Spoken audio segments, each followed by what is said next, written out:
настоящее время, да, мы видим, что потребность в вакцинации возрастает, желающих достаточно много.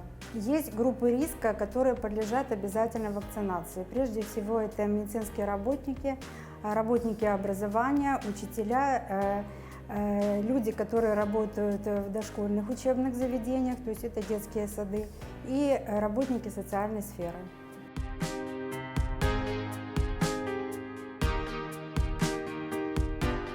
На сегодняшний день каждому человеку, который получил прививку, каждого человека, мы обязаны ввести в регистр вакцинированных от ковида. Согласно требованиям мы должны ввести СНИЛС. Если СНИЛСа нет, ввести в эту программу мы человека не можем.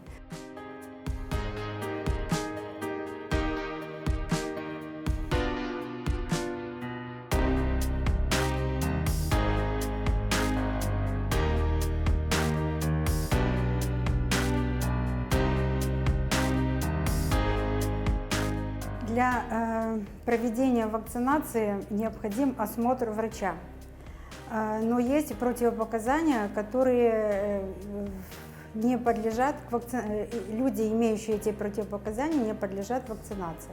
Прежде всего, это дети до 18 лет, беременные женщины, женщины, которые кормят грудью,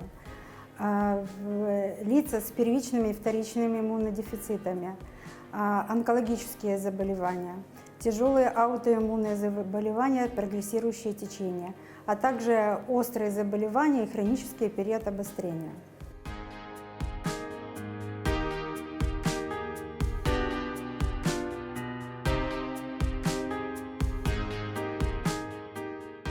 После проведения прививки люди находятся под медицинским наблюдением. Незначительное количество обратилось с жалобами на гриппоподобный синдром. То есть это незначительное повышение температуры, миалгии, артралгии, то есть болезненности, мышечная, озноб, вялость и головные боли. Более тяжелых каких-то реакций мы не наблюдали.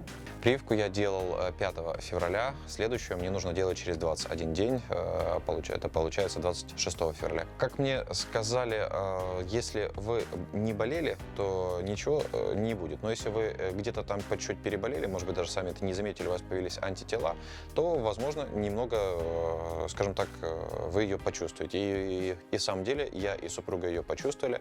У меня ночью поднялась температура примерно до 37,5. Вот. В принципе, на утро она уже пропала. У супруги температура держалась почти сутки. Вот. Но после этого все в порядке.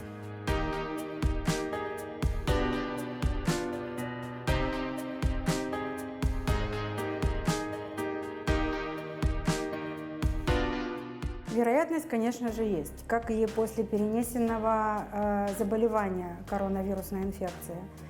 Все зависит от того, какая иммунная система человека, который вакцинирован. То есть есть определенный процент людей, которые не могут сформировать иммунитет.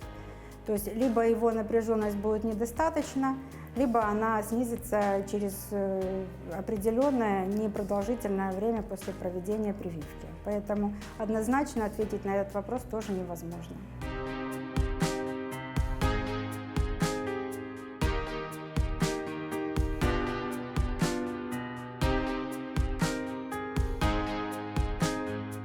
Я общаюсь с очень многими людьми, и на самом деле несколько знакомых переболели достаточно тяжело, серьезные поражения легких, и несколько знакомых, родственников знакомых, и просто ушли, скажем так, в мир иной. Поэтому я посчитал, что вакцинирование – это хороший способ обезопасить себя, и, возможно, даже свою семью от напасти.